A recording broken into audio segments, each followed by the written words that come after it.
सलाम आदाब, मैं मुदस्सिर अंसारी और आप देख रहे हैं एमसीजे डिजिटल प्लेटफॉर्म का हमारा खास प्रोग्राम कीपिंग ट्रेडिशन अलाइव, रिवायत का तहफ़्फ़ुज़। आज की इसी कड़ी में हम बात करेंगे the golden age of magazines, यानी वह दौर जब मैगजीन सिर्फ खबरों का जरिया नहीं थी बल्कि समाज, तहजीब, फैशन और सियासत तक को शेप करने वाली ताकत थी।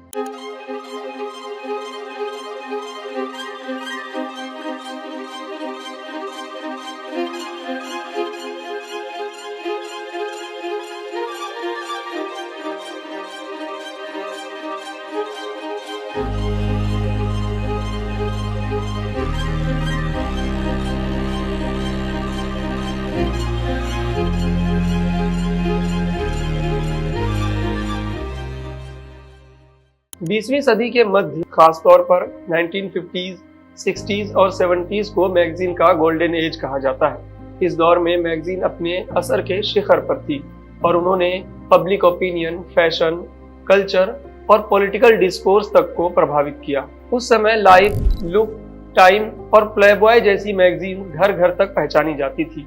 ये सिर्फ खबरें नहीं देती थी बल्कि जर्नलिज्म, फोटोग्राफी और इन डेप्थ रिपोर्टिंग का एक ऐसा मिश्रण पेश करती थी जिसने पूरी दुनिया के पाठकों की समझ और कल्पना को प्रभावित किया। इनके ग्लोसी पेजेस पाठकों को एक बड़ी दुनिया की झलक दिखाते थे, पेरिस की सड़कों से लेकर सिविल राइट मूवमेंट्स के मैदान तक। इस दौर में मैगजीन ने सिर्फ घटनाओं को दर्ज नहीं किया बल्कि समाज की दिशा तय करने में भी अहम भूमिका निभाई।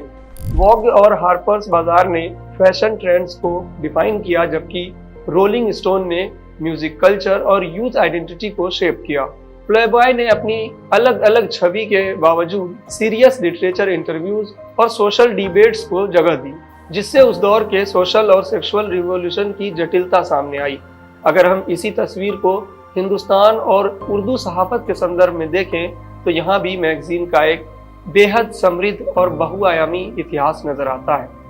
19वीं सदी के अंत में नदवतुल उलमा एक अहम तालीमी और इस्लाही तहरीक के तौर पर उभरा, जिसका मकसद मुस्लिम समाज को आधुनिक चुनौतियों के बीच एक संतुलित राह दिखाना था। इसी तहरीक के तहत 1904 में दारुल उलूम नदवतुल उलमा से एक उर्दू मासिक पत्रिका शुरू की गई, अन-नदवा।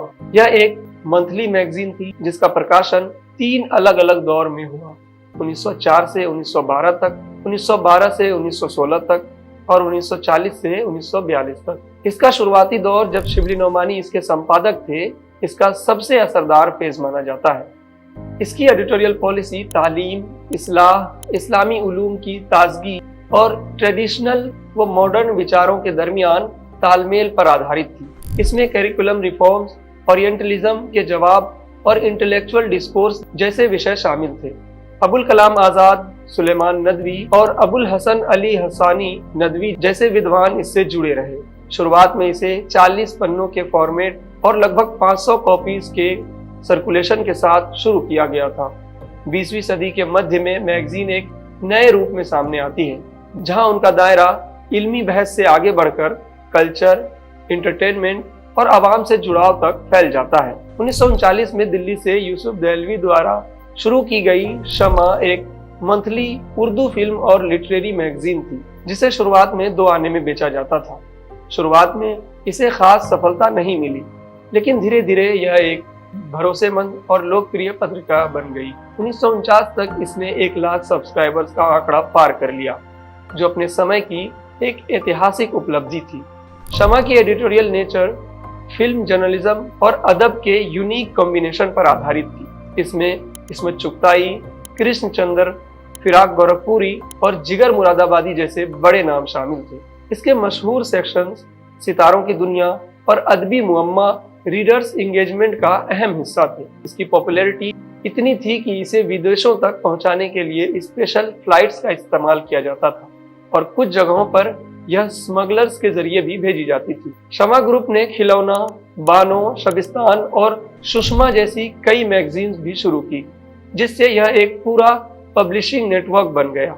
देहलवी फैमिली की 3 पीढ़ियों ने इसे संभाला और फिल्म इंडस्ट्री से इसके गहरे संबंधों के कारण शमा सुषमा फिल्म अवार्ड जैसे बड़े आयोजन भी किए गए, जिनकी शुरुआत 1973 में हुई। इसी दौर में 1937 में खुस्तर गिरामी द्वारा शुरू की गई 20वीं सदी एक अहम लिटरेरी मैगजीन के रूप में सामने आई, जो उर्दू अदब और शायरी का एक मजबूत मंच बनी और अपने दौर की सबसे ज्यादा पढ़ी जाने वाली पत्रिकाओं में शामिल रही। इसके अलावा आदाब लतीफ, आजकल, पैवाने उर्दू जैसी पत्रिकाओं ने भी अदबी और समाजी बहस को आगे बढ़ाया। वहीं बानो और खिलौना जैसे रिसाले ने समाज के अलग अलग तबकों, खासतौर पर महिलाओं और बच्चों को रीडिंग कल्चर से जोड़ा। लेकिन 20वीं सदी के आखिर और 21वीं सदी की शुरुआत में डिजिटल मीडिया के आगमन ने इस पूरी व्यवस्था को बदल दिया। इंटरनेट, ब्लॉग्स, वेबसाइट्स और सोशल मीडिया प्लेटफॉर्म्स ने कंटेंट कंजम्पशंस को इंस्टेंट और इंटरेक्टिव बना दिया। यहाँ मैगजीन साप्ताहिक या मासिक चक्र में काम करती थी, वहीं डिजिटल मीडिया ने रियल टाइम अपडेट्स का दौर शुरू किया। इस बदलाव ने ऑडियंस को फ्रेगमेंट किया और एडवर्टाइजिंग मॉडल्स को भी बदल दिया, जिसके चलते कई प्रसिद्ध पत्रिकाओं को बंद होना पड़ा या डिजिटल फर्स्ट स्ट्रेटजी अपनानी पड़ी। असल फर्क मीडियम का नहीं बल्कि रिश्ते का है। पहले मैगजीन्स एक्यूरेट दुनिया पेश करती थी, जहां टेक्स्ट और विजुअल्स मिलकर एक गहरी कहानी कहते थे। आज कंटेंट की भरमार है, लेकिन ठहराव कम है। पहले पाठक पढ़ता था, समझता था, जुड़ता था। आज यूजर्स सिर्फ स्क्रॉल करता है और आगे बढ़ जाता है। यही गोल्डन एज ऑफ मैगजीन्स और डिजिटल एरिया के बीच असल फर्क है। प्लेटफॉर्म बदल गया है, लेकिन स्टोरी टेलिंग की ताकत आज भी उतनी ही अहम है, क्योंकि रिवायत सिर्फ अतीत की याद नहीं होती, उसे हर दौर में जिंदा रखना पड़ता है। आज के वीडियो के लिए इतना ही। मैं मुदस्सिर अंसारी और आप देख रहे थे MCJ डिजिटल प्लेटफॉर्म का हमारा खास प्रोग्राम कीपिंग ट्रेडिशन अलाइव।